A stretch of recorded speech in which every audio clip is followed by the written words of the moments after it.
يلا. المشكله حضرتك قائمه من 20 سنه. 20 سنه مش عارفين يحلوها. المفروض دلوقتي الناس اللي طلعت قطاع ريفي قضت سنتين، وفي ناس قضت 5 سنين، في ناس دلوقتي عندها سنها 49 سنه. ازاي ان انا هاخده واوديه؟ مش هيدي. انا اساسا كده بتعب المدرس وبتعب التلميذ اللي هناك، لان المدرس 49 سنه واخد بالك ماسك وكيل ولا مشرف نشاط، خلاص التدريس بالنسبه له. لكن الشباب الصغير انت مضيهم على قرار 5 سنين، ما تخليهم يكملوا 5 سنين. لا اما تعين ناس، الدوله مثلا مش في احتياج ان احنا مدرسين زياده تاني، ما عندكش المقدره وما عندكش السيوله الماديه اللي انت هتعين بيها ناس، يبقى تخلي قطاع الجناين في الجناين نفسه. يعني كل مدرسين الجناين يخدموا الجناين، لان هم ساكنين اساسا في الجناين طبعا، لان هم ساكنين في الجناين كلهم. يبقى ليه الناس اللي قضت قطاع ريفي سنتين، وفي ناس قضت 5 سنين في عيون موسى، ترجعوا ليه ياخد تاني؟ على حساب مين ده؟ على حساب مين يعني؟ انا لسه بنقول الثوره وبتاع والعدل والمساواه وبتاع، فين العدل؟ المفروض العدل، انا خدت سنتين غيري ياخد سنتين، غيري ياخد سنتين، لو غيري خد 3 يبقى انا اخد 3 زي، انا مش ممانع، وانا مش ممانع ان انا انفع التلاميذ وانفع المدرسه وانفع بلدي، بس مش يبقاش على حساب نفسي. انفع بلدي كلنا نبقى ايد واحده، القرار اللي يمشي على واحد يمشي على الكل. بس اللي انا عايزه مثلا مديريه التربيه والتعليم دي السويس بالذات، المشكله اللي مش غير في السويس، مفيش حاجه اسمها بره قطاع ريفي بعد كده اللي واحد ليه مزاج يروح موديه، واحد هناك قطاع ريفي ناس ليها مثلا 1 أو 2 أو 5 يجيب ليه، ماشي كله سيان على وتيره واحده، مفيش حاجه فوق حاجه تحت، الناس كلها سواسيه زي ما قال الرسول صلى الله عليه وسلم. فاحنا المفروض نمشي بالعدل. في ناس عندها 49 سنه، في ناس ستات كبيره ما بتقدرش تخطي، ان انا اوديها الجنانه واوديها جنيفه، اوديها منشيه جنيفه تمشي احنا ما كنا بنروح مراقبه في منشيه جنيفه، قلنا ماشي مش مشكله، بنركب من لغايه جنيفه، ومن جنيفه بناخدها ماشي لان مفيش مواصلات، 4 كيلو بنمشيها عشان نروح المراقبه. ليه؟ بس كل اللي انا هو عنده عجز مدرسين يعني ولا ايه بالظبط؟ دي مشكله عندهم، عند الاداره، عند المديريه. طب هل لما انت عندك عجز في القطاع الريفي، طب ما تعين ناس، ما تطلع ناس. انت عندك خريجي كل سنه قد ايه عدد؟ الخريجين ما هم مفيش عينات. طب ليه؟ بقالهم كذا سنه يقول لك مفيش ميزانيه. ما تودي العقود هناك، ودي العقود 2 3 العقود وخليهم على طول. تعالى يا عم انت عايز تتعين، طب تعالى اعمل لك عقد تمام، بس بشرط انك تقعد في الجناين 10 سنين. والله يوافق هيوافق لانه عايز يشتغل يبقى ما فيش عندي الا الجناين، توافق غصب عنه هيوافق، لان الشاب من دول عايز يتجوز. النهارده الاجازه 700 جنيه و 800 جنيه، يبقى كتر خير الشباب. هيفتح بيت منين اساسا بعد ما اتخرج؟ نعم؟ ما دخل كليه ليه؟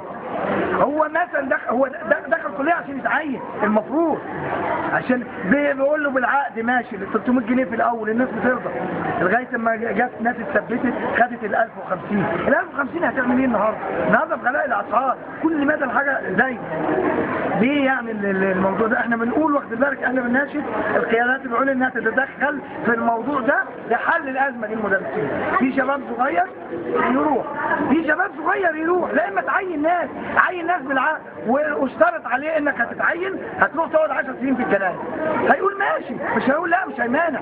انما تودي واحد عنده 50 سنه 40 سنه بعد ما قضى سنتين الجناين. غلبت انتباهنا ان في قرار نقل طلع لواحده متوفيه، صحيح الكلام ده ولا اشاعه؟ ده الكلام ده انا سمعته بس مش متاكد منه. طب ليه؟ دليل على ان ما فيش بعد نظر، ما فيش قدرات، ما فيش تخطيط، ما فيش اداره.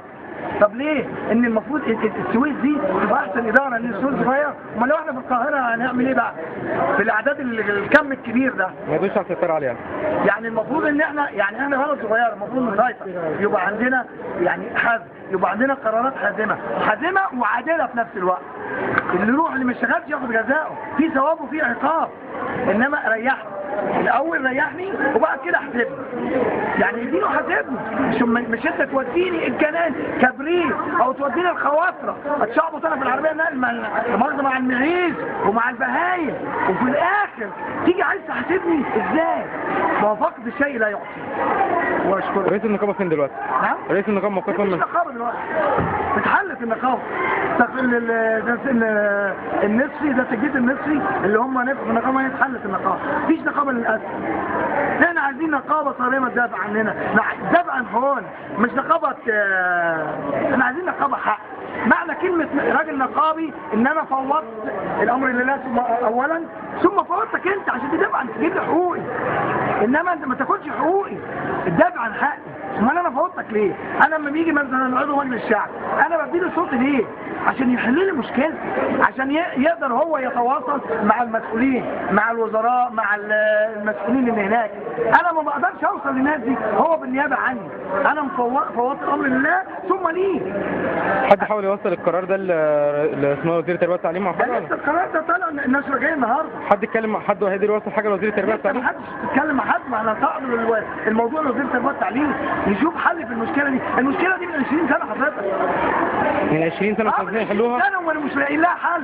ازاي؟ مشكله الجناين، كل اللي يجي الجناين. المفروض اللي يجي يمسك مديريه زي كده في عنده نظام تخطيط وخطه الزمنيه دي، المفروض يعمل تخطيط وخطه زمنيه. خطه زمنيه.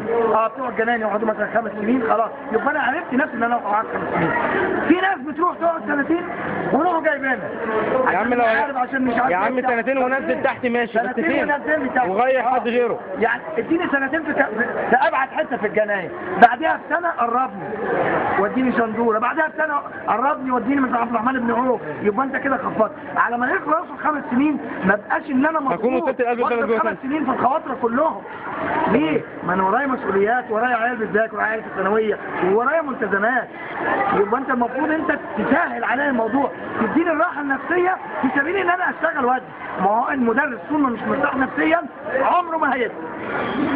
وممكن لو دخل عليه نفس اعلى مسؤول هيشرح تمام التمام بس من غير مسؤول. مش هيدي كل المعلومات. هو بيشرح بيقول بيكتب بسم الله الرحمن الرحيم وبيكتب الدرس وفكره طماطم وصلت 5 جنيه. طب انا هغدي العيال ايه النهارده؟ مرتبه كام؟ ادخل مرتب كام النهارده في المدرسين؟ 2400 جنيه. انا بقالي 33 سنه باخد 2400 جنيه. لا مؤاخذه اي كناس ولا عامل في شركه بترول او شركه كهرباء بياخد من 10000 و 15000. انا لما بطلع باخد كام؟ انا مدرس ثانوي وبقابله امبارح مدير ثانوي مقابله اول امبارح حزين بقول لي النهار كله كنت لابس البدله والكرافته ورايح الساعه 7 الصبح وامشي الساعه 2 ادوني 19000 ونص. يعملوا ايه دول؟ 19000 ونص. ابني عشان يخش كليه خاصه عايز 80000 جنيه بغض النظر ما دخلش كليه خاصه. طب لو بنته هتتجهز ال 19000 ونص يعملوا لها ايه؟ يجيبوا لها مقشتين وسلة لمؤاخذه زباله، هذا 19000 ونص. هو ده تقدير المدرس يعني؟ هي دي كرامه المدرس؟ قم للمعلم وفيه التبديل كاد المعلم ان يكون رسولا. تيجي تتكلم يقول لك انت مش ارتضيت ده بالمرتب ده من الاول. ماشي ارتضيت من الاول. كان الاول المرتب ده بيسد معايا شويه دلوقتي. الاول انا تعينت على 36 جنيه. انا كنت بعمل منهم جمعيات. كان كيلو اللحمه بكام؟ كيلو اللحمه كان ب 3 جنيه. ظهير الاسعار بالمرتب. النهارده كيلو اللحمه يا سيدي الفاضل عشان تجيب كيلو لحمه في بيتك يخش ب 150 جنيه. هنقول ب 75 وبصل وطماطم وبتاع دخلت في 150 جنيه. انا كموظف بقبض 2000 جنيه، هجيب كام مره في الشهر لحمه؟ مرتين. ده يبقى انا بطل. لو انا جبت مرتين يبقى بطل. كيلو السمك اللي مؤاخذه الشخرم اللي كانوا بيصطادوا بيه النهارده ب 25 جنيه و30 جنيه. انا عشان معايا 4 عيال هجيب كام؟ اقل حاجه هجيب 2 كيلو ب 50 جنيه وطماطم دخلت ب 75 جنيه. ايه؟ هودي للدكتور ايه؟ الدكتور كشفه 100 جنيه النهارده و150 جنيه.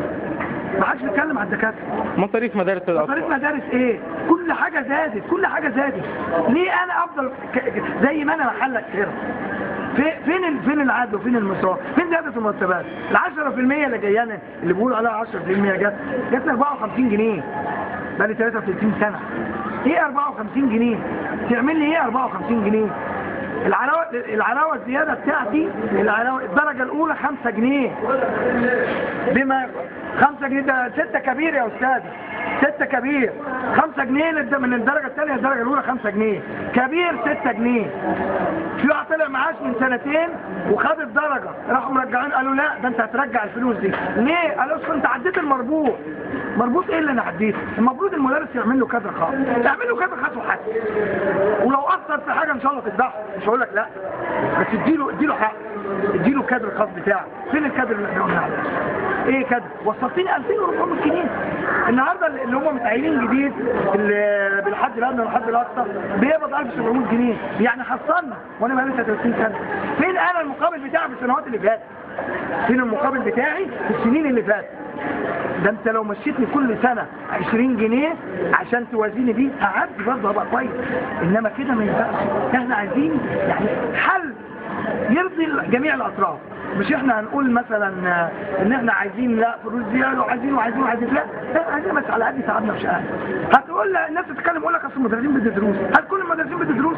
هل كل الدكاتره التوب زي بعضيها؟ لا، في مدرسين معاه، في مدرسين ما بيدوش دروس خالص. خلاص اعمل رقابه على المدرس اللي بيدي درس المدرس معتمد على مرتبه، المدرس اللي بياخد درس يرفضه.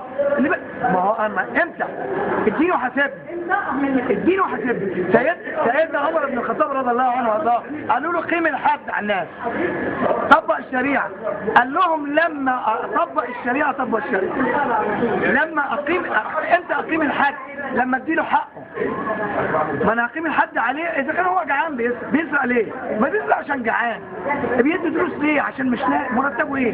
1500 جنيه 2000 جنيه ما يكفوش. ده العيل النهارده كده الشيبس 3 جنيه النهارده عشان يركب مواصله بجنيه رايح وبجنيه جاي. انا بنتي كانت في الثانويه العامه تاخد 20 جنيه مواصلات رايح جاي، غير لما تركب تاكسي كمان ولا تروح ولا السنتر بكام. طيب ما انت ضايقني كده ما ينفعش. اديني وبعدين حسبني. اديني اللي هو يعني مش هقول لك اديني يعني يا اخي ده شوف بتاع البترول بياخد ايه، شوف بتاع الكهرباء بياخد ايه، شوف اللي في البنك بياخد ايه. هو المدرس ده مش واخد بكالوريوس او واخد ليسانس، هو اللي في البنك المركزي او في البنك الاهلي او في البنك القاهره مش ده بكالوريوس برضه؟ ابوه وامه صرفوا عليه، ما ده ابوه وامه صرفوا عليه. طب ليه ما تضيعيش ده بده؟ سلام وبركاته. ليه انت تعمل تفرقه؟ ليه ما يبقاش كله سياح؟ يا اخي خد من ده وادي من ده، خد من الغني ادي الفقير، بحيث تبقى العمليه كلها ماشيه مع بعضيها. لكن ما فيش ناس، في ناس تحت بتقبض 500 جنيه يا استاذ، في ناس في المحافظه بتقبض 500 جنيه، في ناس المحافظه انا اعرفها في شركه في المجاري في المحافظه، المحافظه اللي بيسلك المجاري ده مش بني ادم، ده مش بني ادم. الزبال اللي بيلم الزباله بياخد 1000 مثلا، اسمه الزبال اسمه عامل نظافه او عامل نظافه مثلا، تمام؟ عامل نظافه بياخد كام؟ ما هو بيلم لو واخد الزباله. معلش عامل نظافه بره بيبقى اعلى مرتب في الدوله، تمام؟ بره المعلم يا سيدي الفاضل بره ليه تقدير خاص وليه تقدير خاص. ليه ما تسوينيش انا بالمعلم بس؟ ما انا هو انا المعلم بتاع مصر، هي انا اللي بدرس في السعوديه، بدرس في اليمن، بدرس في قطر، بدرس في عمان. ليه بيحترموني؟ ليه بيدوني راتب عالي؟ ما انا هي قدراتي. نفس المدرس هنا هو نفس المدرس هنا. الناس بتبرع ليه بره؟ بتخترع ليه بره؟ عشان في امكانيات، في ماديات، في مقابل. اديني المقابل، تعالى حاسبني يا سيدي، مش هقول لك بس. ونتمنى من نوفق فيه ان شاء الله، وربنا يوفق المسؤولين ويجعلهم خير يعني اداره ان شاء الله.